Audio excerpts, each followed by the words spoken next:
ওয়ার্ল্ডমেক নিউজে আপনাদের স্বাগত জানাই। এই মুহূর্তের সবচেয়ে বড় ব্রেকিং নিউজ দিয়ে আমরা শুরু করছি। বিস্তারিত তথ্য জানতে আমাদের সাথেই থাকুন।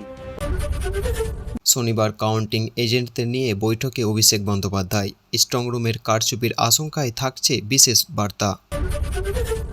দক্ষিণ ২৪ পরগনার ১৫টি বুথে পুনর্নির্বাচন, ফের কবে হবে ভোট, জানুন বিস্তারিত খবরে। ভোট গণনায় আরও কড়া কমিশন, পর্যবেক্ষকদের থাকতেই হবে কেন্দ্রে, ভুল হলে জবাব দিতে হবে। রাজ্যে জিতবে তৃণমূলই, স্বীকারোক্তি কংগ্রেসের পর্যবেক্ষক মীরের, প্রয়োজনে শাসক দলকে সমর্থনের ইঙ্গিত। লুঙ্গিতে না বাহিনীর, নাতির প্যান্ট পরে ভোট, সেই বৃদ্ধের বাড়িতে লুঙ্গি মিষ্টি পাঠালো তৃণমূল। ভোট মিটতেই ভাঙড়ে হিংসার আগুন, জ্বলল তৃণমূল কর্মীর দোকান, দফায় দফায় বোমাবাজি। আক্রান্ত দলীয় কর্মীকে দেখতে গিয়ে বিক্ষোভের মুখে সিপিএম প্রার্থী, পাল্টা অভিযোগ তৃণমূলের। এতক্ষণ শুনলেন সংবাদ শিরোনাম, এবার আসছি বিস্তারিত খবরে। ভোটের গণনা যতই এগিয়ে আসছে ততই সতর্ক হচ্ছে তৃণমূল কংগ্রেস। এই পরিস্থিতিতে দলের second in command Abhishek Bandyopadhyay counting এজেন্টদের নিয়ে একটি গুরুত্বপূর্ণ বৈঠক ডেকেছেন। আগামীকাল বিকেল ৪টায় এই বৈঠক অনলাইনে হবে, যেখানে দলের শীর্ষ নেতারাও উপস্থিত থাকবেন। দলের আশঙ্কা, স্ট্রংরুম বা ভোট গণনার সময় কোনো কারচুপি হতে পারে, তাই আগে থেকে এজেন্টদের সব দায়িত্ব ভালো করে বুঝিয়ে দিতে চাইছে দল। জানা গেছে, বৈঠকে এজেন্টদের বলা হবে শেষ পর্যন্ত গণনা কেন্দ্রে থেকে পুরো প্রক্রিয়ার উপর নজর রাখতে। যদিও কোনো এজেন্টকে বাইরে যেতে হয়, তাহলে যেন সঙ্গে অন্য কাউকে দায়িত্ব দিয়ে যায়, সেটাও নিশ্চিত করে বলা হবে। কোনো সন্দেহজনক ব্যক্তি বা ঘটনা চোখে পড়লে সঙ্গে সঙ্গে ব্যবস্থা নিতে এবং দলের প্রার্থী বা নেতাকে জানাতে বলা হবে। এছাড়াও এজেন্টদের শান্ত মাথায় কাজ করার নির্দেশ দেওয়ার কথা বলা হবে। কোনো প্রচারণায় পা না দিয়ে পরিস্থিতি সামলাতে বলা হবে। এর আগে স্ট্রংরুমে নিরাপত্তা নিয়ে কিছু জায়গায় উত্তেজনা তৈরি হয়েছিল, সেই কারণে দল আরও সতর্ক হয়েছে। মুখ্যমন্ত্রী মমতা বন্দ্যোপাধ্যায় আগেই বলেছেন, গণনা শেষ না হওয়া পর্যন্ত এজেন্টরা যেন কেন্দ্রে থাকেন। সব মিলিয়ে গণনার দিন যাতে কোনো সমস্যা না হয় এবং সঠিকভাবে ভোট গণনা হয়, তা নিশ্চিত করতে এই বৈঠক খুবই গুরুত্বপূর্ণ বলে মনে করা হচ্ছে। দক্ষিণ ২৪ পরগনার কিছু বুথে ভোট নিয়ে অভিযোগ ওঠার পর পুনর্নির্বাচনের সিদ্ধান্ত নিয়েছে নির্বাচন কমিশন। মোট ১৫টি বুথে আবার ভোট হবে। এর মধ্যে মহড়াঘাট পশ্চিমের ১১টি এবং ডায়মন্ড হারবারের ৪টি বুথ রয়েছে।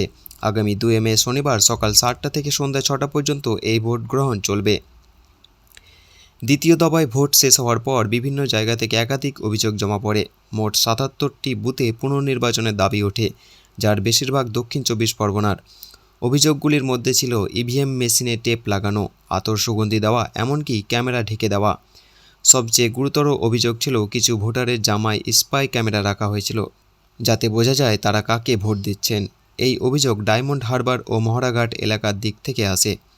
এই সব অভিযোগের ভিত্তিতে নির্বাচন কমিশনের বিশেষ পর্যবেক্ষক ঘটনাস্থলে গিয়ে খতিয়ে দেখেন এবং রিপোর্ট জমা দেন।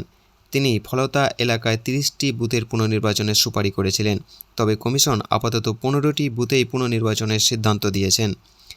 এই সিদ্ধান্ত নিয়ে রাজনৈতিক মহলে বিতর্ক শুরু হয়েছে। তৃণমূলের প্রশ্ন, এত নিরাপত্তা থাকা সত্ত্বেও কেন পুনর্নির্বাচন করতে হচ্ছে? বিশেষ করে কেন্দ্র বাহিনীর উপস্থিতি নিয়েও প্রশ্ন তোলা হচ্ছে। সব মিলিয়ে ভোট প্রক্রিয়া ঠিকভাবে সম্পূর্ণ করতে এবং অভিযোগগুলো খতিয়ে দেখতেই পুনর্নির্বাচনের সিদ্ধান্ত নেওয়া হয়েছে বলে মনে করা হচ্ছে। উত্তর ২৪ পরগনায় গাইঘাটা ভোটের দিন এক অদ্ভুত ঘটনা সামনে এসেছে। গণেশ মজুমদার নামে এক বৃদ্ধ ভোট দিতে গিয়ে বুথে গিয়েছিলেন লুঙ্গি পরে, কিন্তু অভিযোগ কেন্দ্র বাহিনী তাকে বুথে ঢুকতে দেয়নি। গণেশবাবুর দাবি, তাকে বলা হয় লুঙ্গি পরে ভোট দেওয়া যাবে না, ফলে তিনি বাধ্য হয়ে বাড়ি ফিরে যান। পরে নাতনির প্যান্ট পরে আবার বুথে গিয়ে ভোট দেন। এই ঘটনায় তিনি ও তার পরিবার অবাক হয়ে যান। তাদের কথায়, আগে এমন নিয়ম শোনেননি। গ্রামের মানুষ হিসেবে তিনি সবসময় লুঙ্গি পরেই ভোট দিয়েছেন, কিন্তু এবার প্রথমবার এমন সমস্যার মুখে পড়তে হলো। এই ঘটনাকে কেন্দ্র করে রাজনৈতিক বিতর্ক শুরু হয়। তৃণমূলের অভিযোগ, কেন্দ্র বাহিনীর পক্ষপাত দুষ্ট আচরণ করেছে।